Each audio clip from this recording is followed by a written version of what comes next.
먹어도 먹어도 끝이 없는 나라. 감당할 수 있겠니? These are the headlines that we're following at this hour.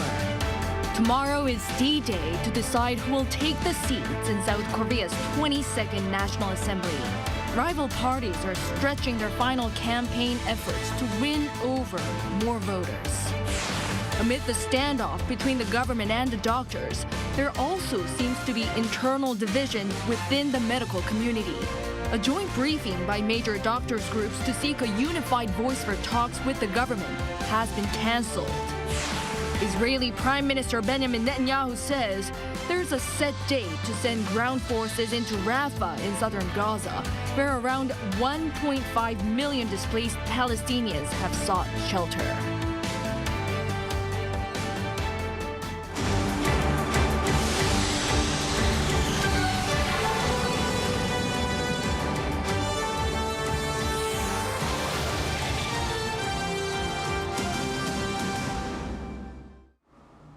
Good evening. It's 9 p.m. here in Seoul. Thank you for joining us on Arirang News. There's just 1 day left before voters in Korea go to polls to decide a new 300-member National Assembly. It's a crucial election that could greatly impact rules that affect the lives of people here in the country. Our Shin-Young starts us off. After about 2 weeks of competitive election campaigns, all that remains is the people's choice. The April election comes almost 2 years after conservative President Yoon victory in the 2022 presidential election, where he narrowly defeated Democratic Party's candidate Lee Jae-myung by a margin of 0.73%, the smallest margin in South Korean history. For this year's election, the number of seats for elected lawmakers has increased to 254 from 253, with 1 seat taken from the proportional representation bloc, which dropped to 46 from 47, keeping the total number of lawmakers at the National Assembly at 300. Winning at least 150 of the 300 seats grants the party the power to pass budget bills and various laws. Any party that secures 3/5 or more of the National Assembly members, meaning 180 seats or more, will have strong legislative power, including the ability to fast-track bills. In the 2020 general election, the DP and its satellite party won 180 seats, resulting in a minority government with the Yoon administration taking office. Obtaining over 2/3, which is at least 200 National Assembly seats, further strengthens authority, allowing for constitutional amendments, dismissal of legislators, and even the ability to initiate presidential impeachment. As the Yoon administration enters its 3rd year in office, the DP is determined to maintain its dominance to act as a counterbalance to the ruling party and the Yoon administration. For the ruling People Power Party, this year's race is considered crucial because failing to secure a majority could potentially render President Yoon a lame duck for the remainder of his term. Meanwhile, according to the National Election Commission, the turnout for early voting reached 31.28%, a new record in the history of general elections in South Korea. The PPP attributed the strong turnout to people's judgment toward the main opposition party, while the DP viewed it as a sign of strong public sentiment against the government. Eyes are now on how the April election will reshape the political landscape for the next 4 years, including the remainder of the Yoon administration's term. Shin-Young, Arirang News. And with the 22nd parliamentary election kicking off tomorrow, our Bae-eun-ji touches upon some of the interesting factors of this race based on numbers. Take a listen. The general election is South Korea's biggest political event this year. You might be wondering how it works and what's different in 2024. Let's take a look at the election by the numbers. The voting age in South Korea is 18 after the country lowered the age limit from 19 in December 2019. Citizens born before April 11, 2006 are eligible to vote in this year's general election. This means more than 44 million Koreans will be heading to almost 15,000 polling stations across the country that'll be open from 6 a.m. to 6 p.m. There, voters will receive 2 ballot papers. One is to vote for a candidate running for their constituency, and the other is to vote for the party they support for proportional representation seats. This year, the ballot papers for proportional representation seats are the longest ever used in Korea. It's 51.7 centimeters long, as 38 parties have registered to battle over these seats. This is even longer than the last election in 2020, when the ballot paper was over 48 centimeters long, with 35 parties running. Before that, in 2016 and in 2012, the papers were about 30 centimeters. Just as in the 2020 election, the votes will have to be counted by hand, as electronic counters cannot read papers this long. Moving on to the candidates running for individual districts, the average competition rate stands at around 2.8 to 1 this year, the lowest in 39 years. In 2020, the rate was 4.4 to 1. Of the 699 candidates that have registered in 254 districts nationwide, 86% are men, leaving women as an unrepresentative minority. The average age of the candidates is 56.8, 2 years older than in 2020. Those in their 50s took up nearly half of the candidates, followed by those in their 60s and 40s. The youngest candidate is 28 years old, whereas the oldest is 85, born in 1938. By job, 65% of the candidates were professional politicians, 8% were attorneys, and 5% were professors or educators. Doctors and pharmacists accounted for about 1% of the total. The vote count for this year's election is expected to take about 2 more hours than usual and will likely have the final results at around 2 a.m. the next day.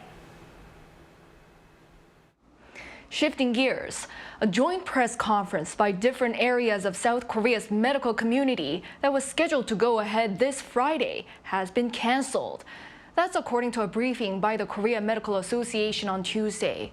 The KMA added that further mediation is still needed with and among other related groups, including the Korean Intern Resident Association, and said they'll get ready to speak in one voice as soon as possible. But the KMA reiterates that the medical community agrees with a proposal that rediscussions are needed about the government's plan to increase the medical school enrollment quota.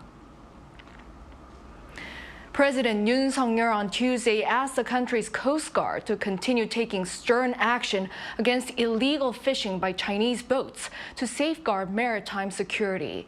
The president boarded a patrol ship off the coast of Incheon to hear about how the Coast Guard is cracking down on illegal fishing, particularly Chinese boats, in West Sea waters under South Korea's jurisdiction during spring crabbing season. Yoon said the issue must be addressed from the perspective of protecting South Korea's fisheries resources. He noted that even North Korea, which is militarily aligned with China, also cracks down on illegal fishing by Chinese fishing boats.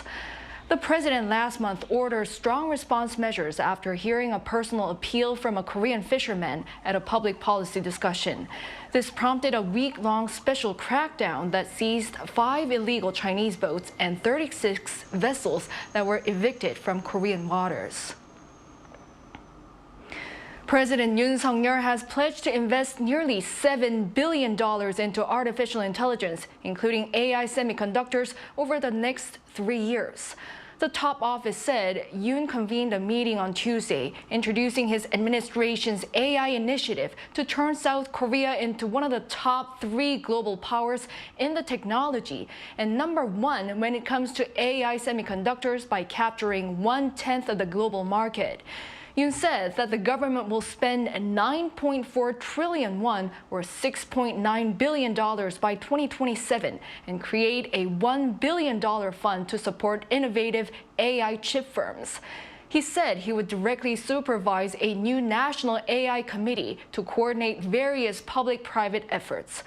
Also, as South Korea plans to build a more than $450 billion semiconductor megacluster south of Seoul, Yoon promised to consider more investment incentives to create an optimal environment for innovation.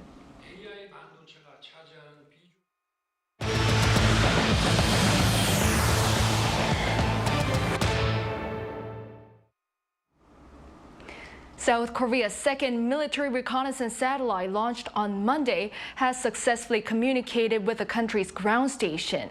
The Defense Ministry said Tuesday that the satellite currently in orbit made contact at 5:53 p.m. on Monday after it was launched from a space center in Florida on Monday morning Korea time.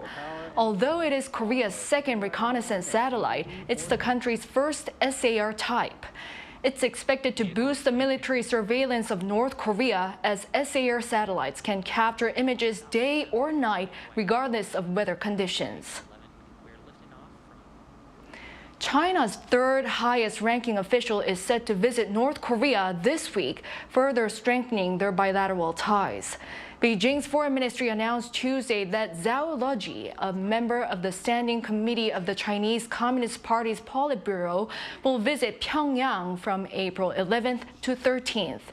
It said he'll attend the opening ceremony of the China-North Korea Friendship Year, marking 75 years of their diplomatic ties.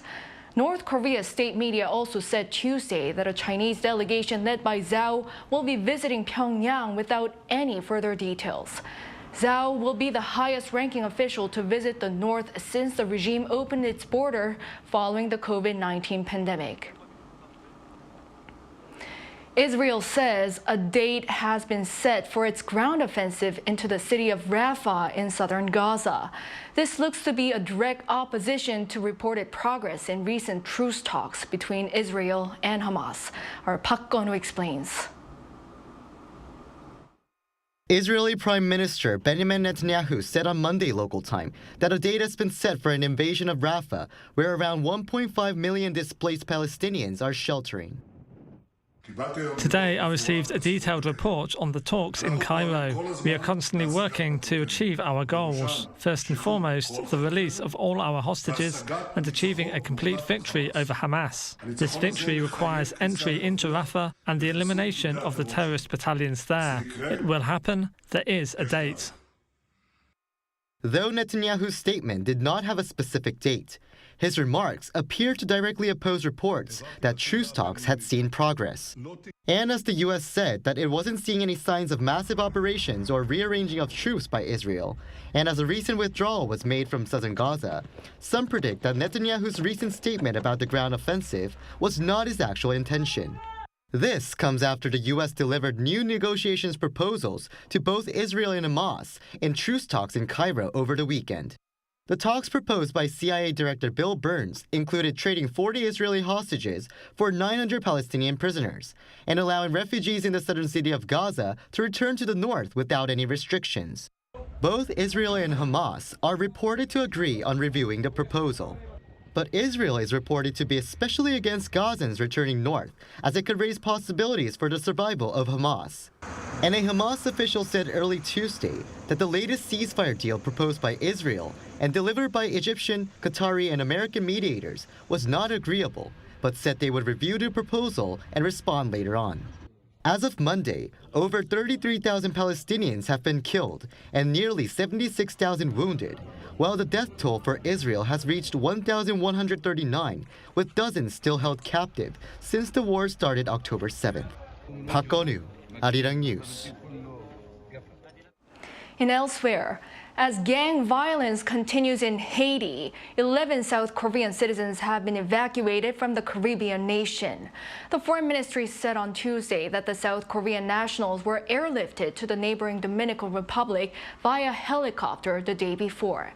It added that there are currently around 60 South Koreans still in Haiti and that the government has been checking on their safety with an emergency helpline. Last month, the South Korean government evacuated 2 citizens from Haiti as the security situation worsened. The island nation has seen political instability and poverty since the assassination of then-President Jovenel Moïse in 2021. Moving on, Taiwan semiconductor manufacturing company will reportedly make its most advanced chips in the U.S. state of Arizona, having secured a substantial subsidy pledge from the U.S. This as the Biden administration continues its efforts to shift global chip production into North America. Shin Se-byuk reports. The U.S. Department of Commerce announced on Monday a significant subsidy of $6.6 billion to support the Taiwanese chipmaker TSMC. This move aligns with the 2022 CHIPS Act, a flagship policy of U.S. President Joe Biden, aimed at reshoring semiconductor supply chains to the U.S. after a decades-long shift to Asia. The latest announcement exceeds initial estimates by more than 30% from an expected $5 billion. In addition, the initiative includes up to $5 billion in low-interest government loans, bringing the total support to $11.6 billion. Monday's announcement came as TSMC outlined plans to increase its investment in the U.S. from $25 billion to $65 billion and to establish a third factory in Phoenix, Arizona by 2030. This expansion represents the largest foreign direct investment in U.S. history, highlighting TSMC's commitment to growing its U.S. operations. The Commerce Department expects TSMC's U.S. investment to create a significant economic impact by generating about 6,000 manufacturing jobs and 20,000 construction jobs. President Biden, in a statement on Monday, underscored the critical need for this initiative, noting Washington's vulnerability due to its inability to manufacture the most sophisticated semiconductors. He also emphasized that the CHIPS Act positions the U.S. to account for approximately 20% of global production of cutting-edge chips by 2030. Last month, the U.S. government unveiled a nearly $20 billion support package for the American chipmaker Intel. Attention now shifts to Samsung Electronics, with expectations over an announcement related to a subsidy for the South Korean chipmaker next week. 신세벽, Arirang News. In other news, there has been a significant demographic development here on the local front. The number of one-person households has surpassed 10 million, accounting for over 40% of Korea's total households. Lee Seung-jae has more. According to data from the Ministry of Interior and Safety on Tuesday, the number of single-person households in South Korea stood at 10,021,413 as of March this year, marking the first time the figure has reached the 10 million mark. That's compared to 9,981,702 single-person households the previous month. Among the over 24 million households nationwide, single-person households make up 41.8%, or 2 out of 5. By age group, those in their 60s make up the highest proportion of people living in single-person households at over 1.86 million, followed by those in their 30s at over 1.68 million, and those in their 50s at over 1.64 million. People in their 70s and above accounted for over 1.98 million. By region, Gyeonggi-do Province and Seoul had the highest proportion of single-person households. There were also more men living alone than women. The number of smaller-size households, which consists of one- and two-person households, is increasing, while the number of larger households is decreasing. While the number of two-person households also increased slightly in March, the number of four-person households decreased from over 3.12 million households to around 3.11 million. The government believes that the proportion of single-person households is increasing due to the higher number of seniors living alone and the rise in unmarried people. It says it will continue to explore various policies centered on single-person households. In particular, the government is exploring policies related to rising food prices and stable housing as its top priority. Lee Seung-jae, Arirang News. Staying with statistics, the number of female workers here in Korea hit a record high last year. Data from Statistics Korea on Tuesday show the number of female salary workers standing at nearly 10 million in 2023, up more than 280,000 on year. Women workers accounted for a record 45.7% of the nation's paid workforce last year. And on the cultural front, the reputation of Korean books and authors has been growing globally. Especially this year, Korean children's book authors have been shining at Italy's major book fair. Our Choi Soo-hyung tells the story. Recently, the international reputation of Korean books and authors has been growing. In Italy, at the Bologna Children's Book Fair 2024, the largest children's book exhibition in the world, many Korean children's book authors are invited to show their works to the world. The Culture Ministry in South Korea has doubled the Korean author exhibition space at the fair compared to last year. So, 18 Korean children's book authors can meet overseas readers and publishing companies in person to promote their work. At this year's Bologna Book Fair, Korean picture book author Kim Ji-an, who won the Bologna Ragazzi Award comics for early readers with As You Drive, shared her thoughts about the pure joy to be found in her book. Regardless of the situation, we should be able to run with joy as our engine and fuel, and the ones who understand this joy the best are the child readers. We adults should help continue building a society where children can experience joy. For 40 years, the Korean children's book author Lee Geumi has been comforting children and teenagers with numerous books. Children's life experiences like school may be different by country, but feelings of joy and sorrow and challenges are universally shared. I hope my work can bring them some comfort and give children some faith in humanity and hope for the world. The 62-year-old was listed among the final 6 nominees for the Hans Christian Andersen Award, the highest award in children's literature. The award, presented every 2 years since 1956 by the International Board on Books for Young People, evaluates the lifetime achievements of children's book authors worldwide. The announcement was made on Monday local time at the fair. Even though Austrian author Heinz Janisch won the award, Yi said she was proud of being a finalist. It's an honor that judges showed interest in Korean literature for children. I hope this sparks more awareness of Korean children's books worldwide. I feel proud to be able to take a small part in spreading awareness. The government plans to strengthen the global expansion of K-picture books through appropriate local support initiative. The Bologna Children's Book Fair 2024 will run until April 11th. Choi Soo-hyung, Arirang News.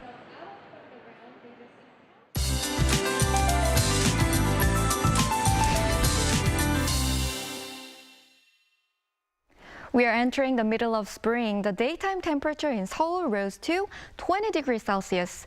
Temperatures all day today were higher than they were at the same point in previous years. You only need to keep in mind the huge daily temperature differences, both in the morning and in the evening. While dry weather warnings have been issued in the Seoul metropolitan area and some parts of Chungcheongbuk-do province, the dry weather continues in the central inland areas as well, so please take extra precautions with wildfires. Tomorrow, the whole country will be mostly sunny, but it will gradually get cloudy. Seoul, Daejeon, Gwangju, and Busan will start off at 8 degrees Celsius. Daily highs will move up to 19 in Seoul and Chuncheon, Gyeongju and Jeju, 18 degrees. Rain is expected in some central and northern parts of the country on Thursday. That's all for Korea. Here are the weather conditions around the world.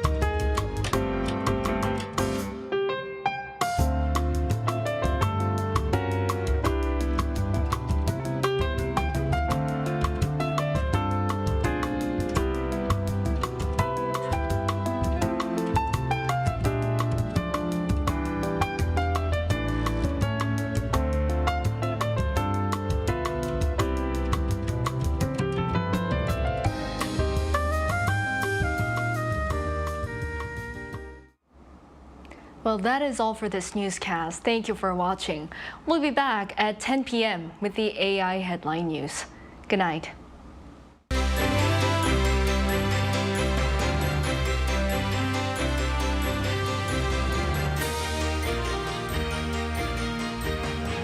하나, 둘, 셋. Hey, Mr. Cupid, make sure you listen to what I say. I may be stupid or quite naive.